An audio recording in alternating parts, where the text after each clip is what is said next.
କାଇଁ କାଇଁ ଯେ ନା କାଇଁ ଘର ବସ ନା ମୁଁ ଛାଡ଼ ଘର ବସ ମୁଁ ଯାଉଛି ମୁଁ ଯାଉଛି ମୁଁ କହିଲି ଆସିବନି ନା ତ ହେଲେ ସାଙ୍ଗମାନେ ମମ୍ମି ବି ଏଠି ଶାଗ ବାଛୁଛି। ମମ୍ମି ଏଇଟା କେଉଁ ଶାଗ? କୋଉ ଶାଗ ଜାଣିନୁ ନା ଚିନି ପାରିବୁ ନା କୋଉ ଶାଗ ସଜନା ଶାଗ ଭଳିଆ ତ ଲାଗୁଛି ଆଉ। ସଜନା ଶାଗ ଭଳିଆ ଲାଗୁଛି ମାନେ ଜାଣିନୁ କୋଉ ଶାଗ ବୋଲି ଭଗବାନ ଏ ସଜନା ଶାଗ ଭଳିଆ ଲାଗୁଛି କଣ ସଜନା ଶାଗ ସେଟା ରାମ ବାରିପଟେ ହେଇଥିଲା ବୋଧେ ନା କାହାର? ନା ମ ମା ଗୋଟେ କାହାକୁ ଆଣିଥିଲି ଆମେ ତ ହେଇନି ଶାଗ ପତ୍ରର ଯେମିତି ଡିଜାଇନ୍ ହେଇଛି ଏତିକି ନା ଆଉ ଆଣିଛନ୍ତି ମା? ନା ଏତିକି ଜାଗ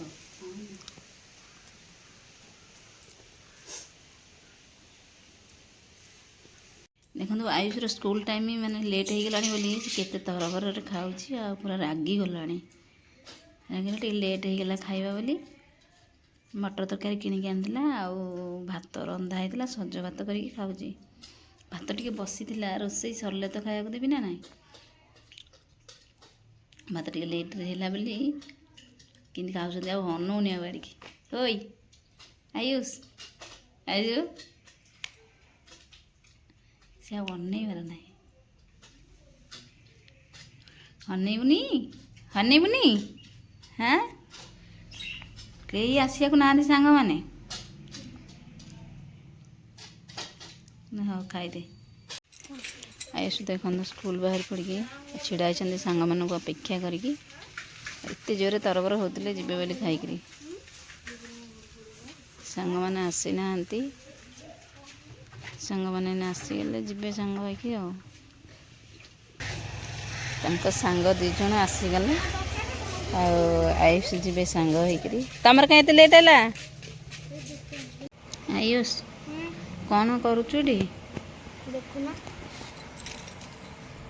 ଭଗବାନ କେତେ ସୁନ୍ଦର ଭାବରେ ଆଙ୍କିଛି ଗଣେଶ। ଦେଖନ୍ତୁ ଗଣେଶ ମହାପ୍ରଭୁଙ୍କୁ ବହୁତ ସୁନ୍ଦର ହେଇଛନ୍ତି ନା ମାନେ ସେତିକି ବେଳୁ ବସିକି ମାଟି ହେତ ହେଇକି ହାତ ଶୁଖିଗଲାଣି।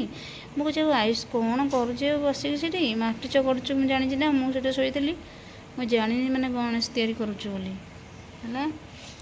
କେତେ ସୁନ୍ଦର ଭାବରେ ସେ କରିଛନ୍ତି।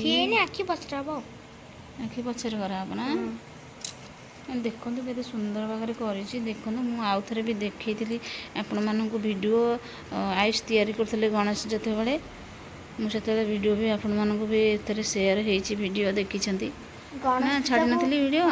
ଗଣେଶ ପୂଜାକୁ ଦେଖିବେ ଗଣେଶ ବସେଇବି ଆମ ଦାଣ୍ଡରେ ବସେଇବୁ କରିକି ହଁ ସାଙ୍ଗ ହେରିକା କରିବେ କହିଛନ୍ତି। ମୁଁ ତ କେମିତି କଲି ମାନେ ଏଇ ଗଣେଶ ବସେଇବା ପାଇଁ କରିଛ? କ'ଣ ପାଇଁ କି ହଁ ମୁଁ କେତେବେଳେ କରେ ଛୋଟ କରେ ଏ ବର୍ଷ ଆଜି ଗଲି ମୁଁ କହିଲି ମୋ ସାଙ୍ଗର ମୋର କହିଲି ମୁଁ କହିଲି ଯେ ତାର ମୋର କହିଲି 2 ଜଣ କରିବା ସିଏ କହିଲା ମୁଁ କରିବି ମୁଁ କହିଲି ହଉ ମୁଁ କରିବି ତାହେଲେ ଆଉ 2 ଜଣ ସାଙ୍ଗ ଥିଲେ କହିଲେ ହଉ ତାହେଲେ 2 ଜଣ କରେ ଯାହାର ଭଲ ହବ କାନରେ ଲାଗିଯାଇଛି ସେ କହିଲେ ଯେ ଯାହାର ଭଲ ହବ ତାର ତାହେଲେ ବସେଇବା ଆଉ ହଁ ଦେଖନ୍ତୁ କେତେ ସୁନ୍ଦର ଭାବରେ ଆଙ୍କିଛନ୍ତି। ମୁଁ ବି ଫାଷ୍ଟରୁ ଭିଡ଼ିଓ କରିପାରିଥାନ୍ତି ଆସିକି ହେଲେ ମୁଁ ଶୋଇଥିଲି ମୁଁ ଜାଣିନି ସେ ଗଣେଶ କରୁଛନ୍ତି ବୋଲି। କେତେ ସୁନ୍ଦର ହେଇଛନ୍ତି। ଆପଣମାନେ କହିବେ କେମିତି ଲାଗୁଛନ୍ତି କମେଣ୍ଟ ମାଧ୍ୟମରେ କହିଦେବେ ଯେ କେମିତି ଲାଗୁଛି। ଗଣେଶ ପୂଜାକୁ ଦେଖିବେ ବ୍ଲଗ୍ ଆସିବ ଗଣେଶ ପୂଜାକୁ କେତେ ସୁନ୍ଦର ଭାବରେ କରିଛନ୍ତି ଗଣେଶ ଦେଖନ୍ତୁ ବହୁତ ସୁନ୍ଦର ହେଇଛନ୍ତି। ହଁ ବା ଇଏ ଖାଲି ପ୍ଲେନ୍ ହବ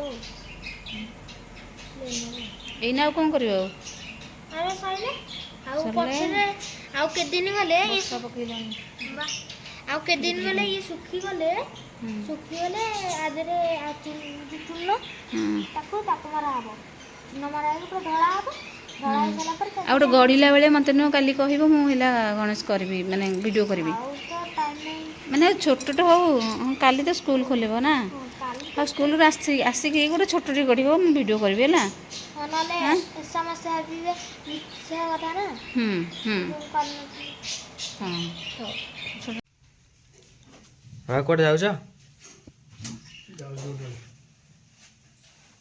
କୁଆଡ଼େ ବାହାରିଲ ତ? କିଛି କହୁନାହାନ୍ତି।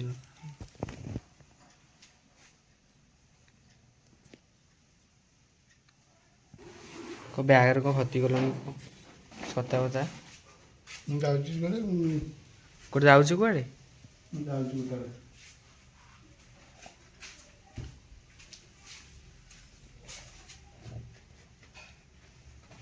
ମୁଁ ରହିବି ଯାଉଛି ଘରେ। କ'ଣ କହିଲ? ମୁଁ ଯାଉଛି, ମମି କହିଦେବୁ ମୁଁ ଯାଉଛି। ବାବା କୁଆଡ଼େ ଯାଉଛ? ମୁଁ ତ ଯାଉଛି, ତମେ କାହିଁ କହିବା? ଯିବା ମମି ବାପା କ'ଣ କହୁଥିଲେ କୁଆଡ଼େ ଯିବେ? ଭାତ ବଡ଼ା ବଡ଼ା ହେଲାଣି। ଏଠି ଭାତ ବଡ଼ା ହେଇଛି ବଡ଼ କଲେ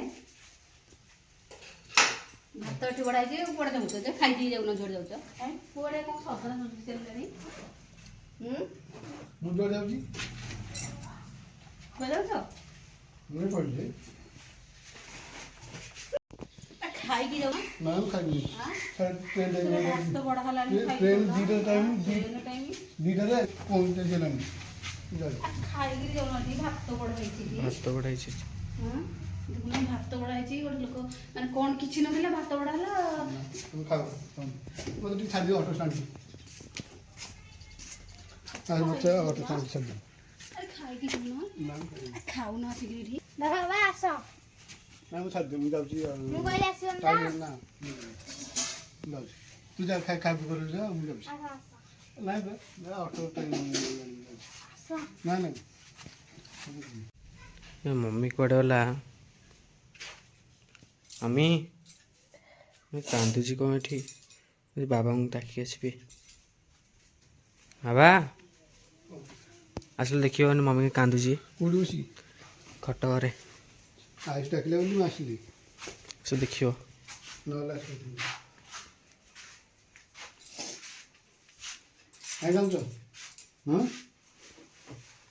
ଆସ ଆସ, କହିବି କ'ଣ କାହିଁ ଯାଉଥିଲି? ଆସ। କ'ଣ ପାଇଁ ତମେ କ'ଣ ପାଇଁ? ମୁଁ କ'ଣ କହିଲି କି ତମକୁ? ମୁଁ ତ ଯିବି। ଆଇସ୍ କାହିଁ ପଢ଼ୁଥିଲ? ହଁ ଆଇସ୍ କାହିଁ ପଢ଼ୁଥିଲ? ଏଇଟା ଶୁଣି କାନ୍ଦି ପକେଇଲି ନା, ମମି ଆଜି କାନ୍ଦି ପକେଇଲା। ତମେ ତ ପ୍ଲାନ୍ କରି ମୋତେ ଆଠଟା ପ୍ଲାନ୍ କରି ଯାଇଥିଲ, ମୁଁ ଆଜି ସେ ପ୍ଲାନ୍ କରିଥିଲି ତମକୁ ଡରେଇବା ପାଇଁ। ଆଉ ମୁଁ କୁଆଡ଼େ ବାହାରି ନଥିଲି, ମୁଁ ତମକୁ ଡରେଇ ନଥିଲି। ମୁଁ କୁଆଡ଼େ ଯାଇନି। କ'ଣ ଏମିତି ପ୍ଲାନ୍ କରିବା କଥା? ତମକୁ କିଛି ଆଠଟା ବାହାର କରିକି ମୋତେ ଡରେଇଦେଲ। ମୁଁ ଡରେଇଲି। ବାବା ଆଜି ପ୍ରାଙ୍କ୍ କରିଦେଲେ ଆମେ ତ। ଆପଣମାନଙ୍କୁ ଆମ ଭିଡ଼ିଓଟି କେମିତି ଲାଗିଲା କମେଣ୍ଟ ମାଧ୍ୟମରେ କହିବେ। ଏମିତି ପ୍ଲାନ୍ କରିବା କଥା ନା। ମୁଁ ପୁରା କାନ୍ଦି ସାରିଲାଣି ସତ କଥା। ଏମିତି କରିବା କଥା। ସତ କଥା ଦେଖିଲେ ମମି କାକା କାନ୍ଦିଥିଲା। ମୁଁ ଯେତେବେଳେ ଡରିଥିଲି। ଆପଣମାନଙ୍କୁ ଆମ ଭିଡ଼ିଓଟି କେମିତି ଲାଗିଲା କମେଣ୍ଟ ମାଧ୍ୟମରେ ଜଣାଇବେ। ଆଉ ଗୋଟେ ସବସ୍କ୍ରାଇବ୍ ନିହାତି କରିଦେବେ। ରହୁଛି, ଆପଣମାନେ ଆମକୁ ଦେଖିବେ ଆର ବ୍ଲଗ୍ରେ। ଜୟ ଜଗନ୍ନାଥ।